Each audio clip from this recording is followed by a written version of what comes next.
Hey Jeff, my name is James Masellan from Movie Death Blows. Thanks for taking the time to sit down with me today, man. It's going to be a pleasure. No, it's my pleasure. So I gotta ask, getting the role of Duke on the Pit, how did that come up for you? Did you have to read for it? Did they really call you like, hey, we really want you to do this role? What was it like to get that job? No, man. Um, that happens so rarely. Uh, but I got an audition on the day. I had one day with like 6 pages of dialogue. I think there were two scenes, really big scenes, and I got the material early in the morning, at 9:30 in the morning, and had to have the audition in by 5 o'clock that afternoon. And I just spent the day learning it and shot it with a friend and sent it in, and left it in the hands of the gods. Was it one of those auditions you thought you nailed? You're like, no, I'm probably not going to get this one. No, you know what? I we actually my friend and I worked on it for like an hour, and I thought, well, we got it as well as we could get it. And then I went to get the card out of the camera and saw that my microphone battery was dead. So none of the stuff we shot was usable. So we had to do it again. And but we just I had to shoot it and run it through the computer and sweeten it and then send it all in 45 minutes. So we just ran through it one time, and that last time, just for whatever reason, it clicked. And I thought I could not have done it any better. It was free, it was fluid, it was alive, it was emotional, and if I don't get hired, it's because someone else fits their vision more, and so I felt really good about it, whether I got the job or not. Do you remember what scene it was that you actually auditioned for? Did it actually make it into the show at all? Yeah, I think it was. I remember the one of the scenes was the a version of the scene where I tell Robbie that he can't leave his students hanging with that kind of a message. That's not the right message to send to kids that he's teaching. That life isn't worth living. That's not riding, that's running, I think was the line in one of them. Yeah, that isn't that a great line? It's fantastic. And look, Yeah. I've recorded my scenes of the year for TV halfway through. That's my top scene of 2026 right now. Just you and Noah in the ambulance bay. And like when I watched it the first time, it's just like when he tells you that like he doesn't know if he wants to be Annie anymore, just the look that you give him back, it's just like I was expecting you to say something, but not that, but I can't show you that I'm like, kind of disturbed by that. So I'm just gonna be like, all right, so what's next? Like what was it like shooting that scene with Noah? Because that's so Uh, intense for me. it was fantastic, because you get to take several runs at it, and Noah's a great actor, and he's willing to play and have the scene show you where the scene goes, and that's the beautiful thing about acting is when you can both just let the scene show you where it's going. You can have amazing experiences, and some of it gets captured by the camera. And we just spent a couple hours just doing that scene from different angles and in different ways, and that's everything else you do to be an actor uh, is worth putting up with for experiences like that. Yeah, I can imagine. Look, I mean, I'm not an actor, but I took in college like acting one, acting two, voice for the actor, all that stuff. So like I'm just amazed just watching. Like it's like nerding out for me at that point because I know I'll never be able to do it, but just watching you guys do it is awesome for me. Uh, I watched your episode of ER again today just to see like if you and Noah had any scenes together. Like, did you get to meet him when you were shooting that at all, or was just like Mm-mm. he was kind of there, but like, No, I only met the actress who played Alex. yeah. Um, and there was a funny story though. The guy who wrote that episode uh, came on came on set. I think it was my second day, and said, "I'm so sorry. When I wrote this, I had to write a character who was having an even worse time than Alex to pull her out of her depression and despair. And I didn't think about the fact that someone would have to actually live this out. So I apologize. Yeah, I was It like, was, they're just doing everything terrible to this father in this oh episode. my Like, God. They had to, we had to, both of my, I had twins, I believe, and they had been run over by a truck on snow day. And they had to take the organs out of one to save the life of the other one. And oh, yeah, God, it was I'm obviously more horrifying. refreshed on it than you. It was Toby and Matt, and Josh Hutcherson from The Hunger Games was the older one. He played Matt in that Oh, episode. wow. It was horrifying. Yeah, but like there's another scene there where you're talking to Dr. Cordray and you're just on the floor and like I can just see it in your eyes. I was just like, this is some fun, incredible stuff I get to watch here right now. You know, fans have really embraced Duke despite his limited screen time. Were you surprised by that reaction that you got? I mean, you only show up in episode 10. Yeah, I mean, my friends were excited to see me. When are you coming on? I'm watching. I keep waiting for you. Um, yeah, I mean, I knew it would be. I knew the work would be seen because it was the character is there in order to show a side of Dr. Robbie that doesn't get to be exposed through any of his other relationships. Um, so I knew it would have some weight, but yeah, it's very surprising the way the way it's been received. Yeah, it feels like Duke knows him on a different level than the people he works with. Like they know him on a professional level and somewhat personal. But you feel like every time I watched you, I feel like you were inside his head. And I said it in all the videos that I made. You were kind of like not only his inner monologue, but the cast's inner monologue. Because you got to narrate some of the trailers too. And that was super cool just to hear your voice doing that. Was that fun? Oh, well, I didn't see that. That was done without my knowledge. So I'm glad it worked. I'll have to. It was such a beautifully written character. It really was. Was he always like a motorcycle expert, or is that something you just added in there? Oh no, no, no, because that's how they bond. He helps Noah rebuild this motorcycle. That's the whole basis of the relationship. And when you base a relationship on something that's like parallel play, that allows for a relationship to form that can be intimate without it being uh, willfully intimate or obviously intimate. They share things together, but because they're both pointed there, they don't have to acknowledge that shared space until it comes up in the conversation. Do you ride motorcycles all personally, or was this all new for you coming into this character? I used to. When I was a kid, I had dirt bikes all the time, and then I had a couple of. I actually had back in the '60s, '50s, and '60s.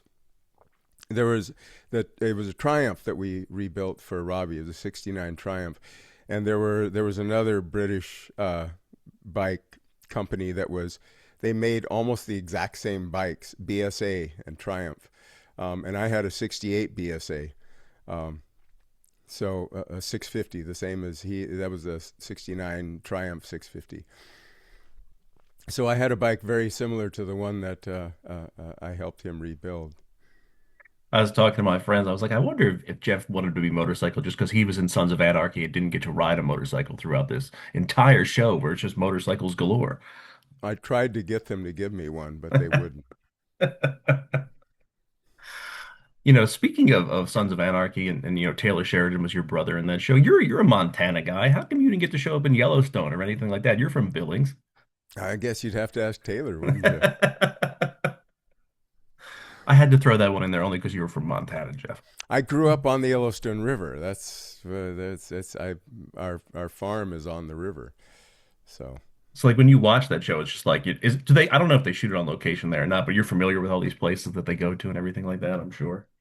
I I mean I guess I mean I've seen a couple of them. Um, and they're yeah, I mean Taylor's from up there. I think he's from Wyoming, isn't he? I think he That's was like born in North Carolina, but he might be like grew up in that area or something like yeah. that. You know, I don't want to jinx anything for you, but I've kind of been speaking this into fruition. I don't know how much awards matter to you. I know you won a daytime Emmy, but I'm watching this about episode 12. I'm like, this guy is gonna get nominated for a best guest, Emmy for a drama. And I'm like, he's gonna push Sean into the supporting category. And then that happened. Like, he's not going to be in the guest spot anymore. How do you feel about that? How do I feel about being nominated? It, Yeah, I you're would. going to be. I can tell It you, would you're make probably. me very happy. But did you ever see that come into fruition when you took this role? You're like, yeah, I'll just, I don't, most actors I know don't focus on awards, especially for roles like that. But when No, you do man. it that well, It was just uh, the the gods of psychology, emotionality, and willingness and permission all aligned, uh, and I got to have an experience. And that's uh, as an actor, that's what you do it for. You do it for the experience. And the only way I can have the kind of experience that I want to have as an actor is to pretend that no one's ever going to see this. So, because self consciousness is death.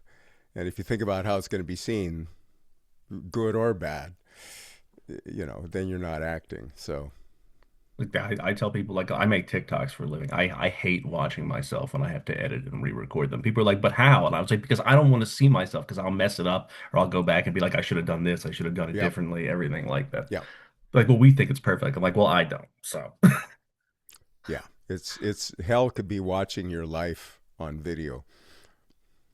but if you win, you can give a shout out to movie Death Blows. But I know you'll be nominated, Jeff. I promise. Your lips, God's ears. Did you get a chance to work when you come to the set of the Pit? Did you ever work with any of those people before you got there and any other projects? I was trying to think about it, but I don't know remember if I see any scenes or any shows that I can pick up between anybody.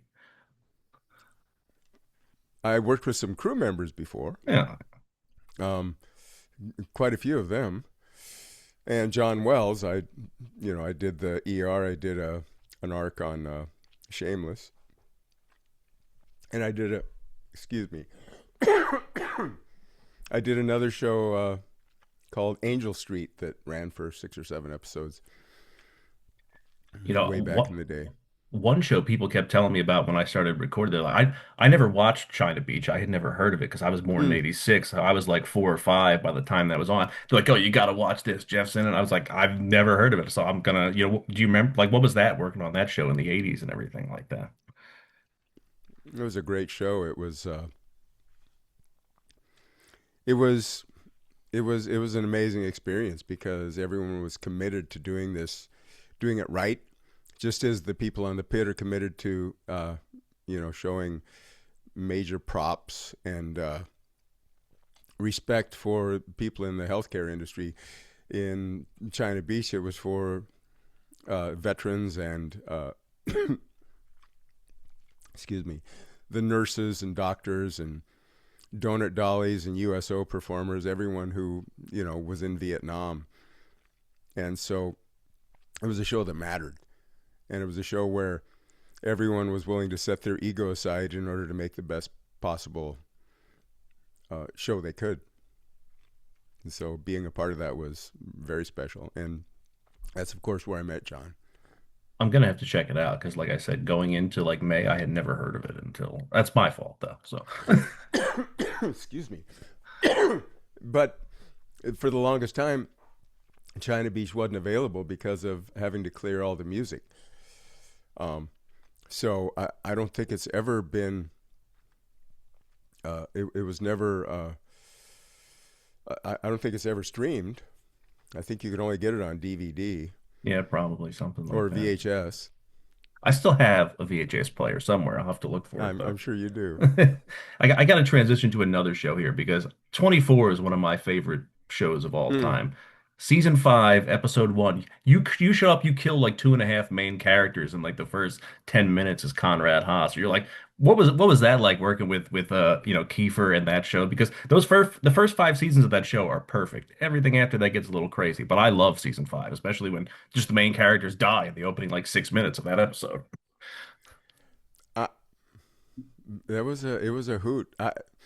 If you look at it carefully, you'll see that there are several shots of my character from behind that aren't me. I was the third guy who came in to do that role. They had other people, and apparently Kiefer was a little intense, and so people were saying, are you going to be okay working with Kiefer? Yeah. Well, why?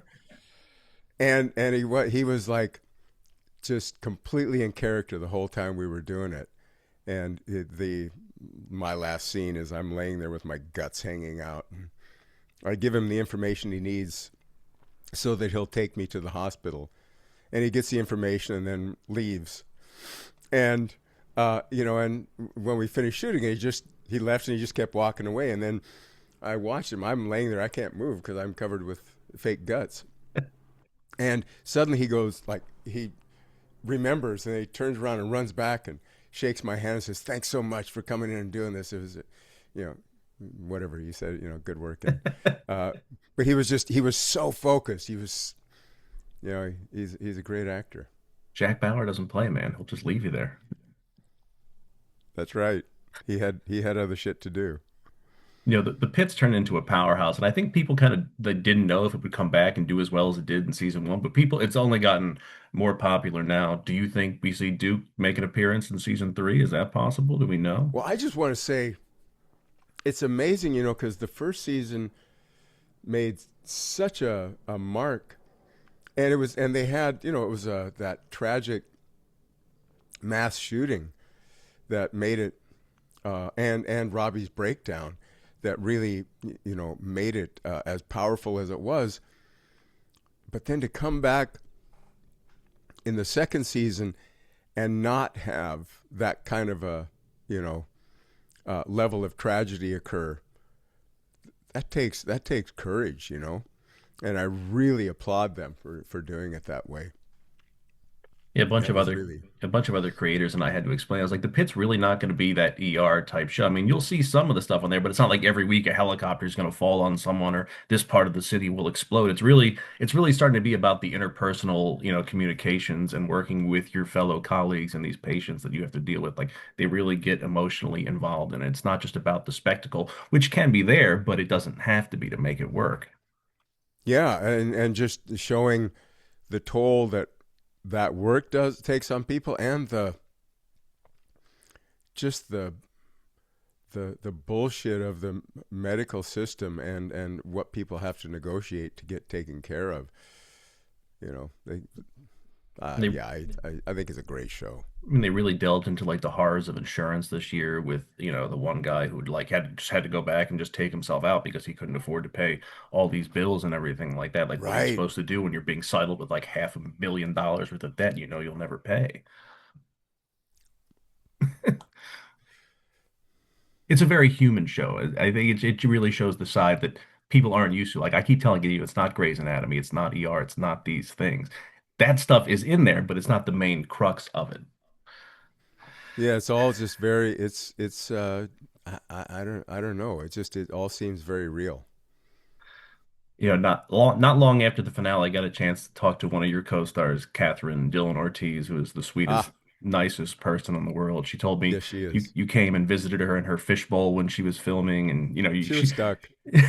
She she couldn't she move. gave you so many compliments. I think you told her she was translucent like Jessie Buckley or something like that, and she was like in tears about it. But I mean, Oh, what do you think about Catherine? I mean, I think she's the best. She's the nicest person, one of the nicest people I've ever met. oh, she's the bomb. She really is. She has that level of talent where her her insights just show. Her life force is palpable on camera, and to see someone like that go through what she went through, and then and just not know how to keep living and try to step into traffic as she did in the show. I thought she just did an extraordinary job of that.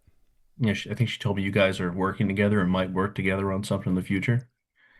Well, I do tintype photography, and I had her come over and do a couple of shots. I think I Uh, did see that on Instagram or something like that. I think I'll send you one. Uh, uh, uh, uh, uh, a scan of one of the plates that I made. So I'll definitely have to check it out. okay. You spent decades playing some memorable villains, some morally complicated characters.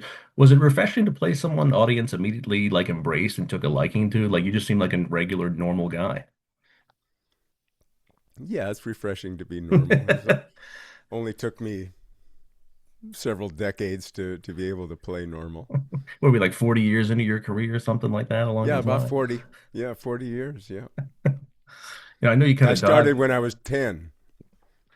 I couldn't even think of doing that when I was 10, so you're way more No, talented than I am, I'm Jeff. that was a joke about not telling you my age, but I'm You older don't than look a 50. day under 50. Uh-huh. Thank you. I noticed you kind of dodged my Duke season 3 question. Is that just, are we going to get an answer on that one or You got to talk to someone with a higher pay no? grade than I have. Well, after you get the Emmy, I'm pretty sure I'll talk to them after that, but we'll Ah, see what happens. okay. I'm a huge fan of movie trailers and I watch them religiously. And one of my favorite movie trailers of all time is A Man Apart. It's a movie you happen to Mm, be in with Vin Diesel where you also get your ass kicked, but I don't think he leaves you like to die or anything like that. Have you ever seen the trailer for A Man Apart and what was it like filming that movie with Vin? I've never seen the trailer. You should watch it. Okay. You're in it for like 5 seconds. It's that was great because Vin and I got to improvise a bunch of scenes in the in my strip club. I was a biker who ran a strip club, and You're ordering the pizzas.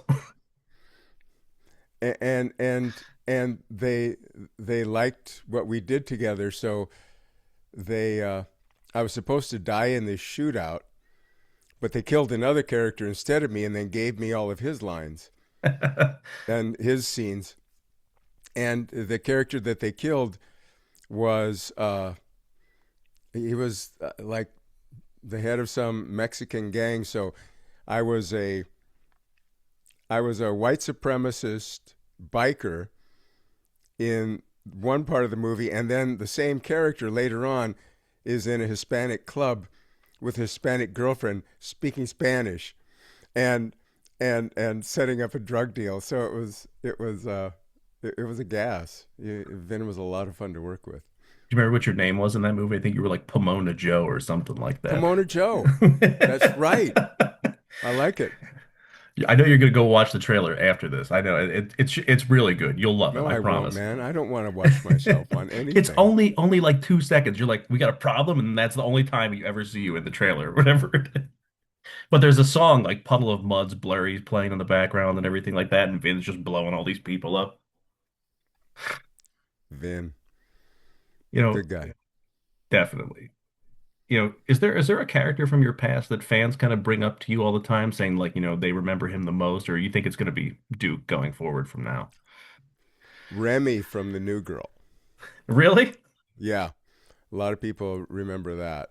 I was the weird landlord um, who was going to do a threesome with Zoe Deschanel's character and Jake Johnson's character.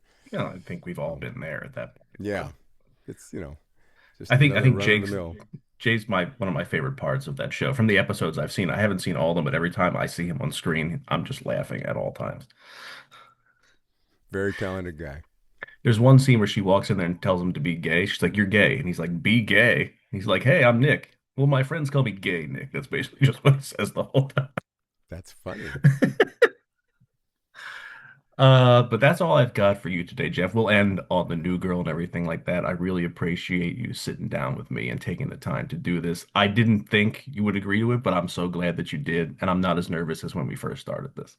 Well, I'm glad you're not as nervous as when we first started, and I appreciate the chance to get to have this conversation. Again, hopefully we get to see Duke back for season 3, and I want to see you up on that Emmy stage. You've already got the daytime one. You need the primetime one now. I need a bookend, right? Yeah, you got to hold your stuff up for your pictures and everything like that. Yeah, I'm I'm glad I got to do the show. It was a treat. It was definitely a difference maker. I don't know if season 2, the back end of it goes the same way if you're not there playing this character. Like if it's somebody else, I don't know if it has the same gravitas to it after you see the whole thing in completion. Well, I appreciate you, man. Thank you so much. Thanks, Jeff. I appreciate your time, Okay, man. This has been a pleasure. good luck to you. You too.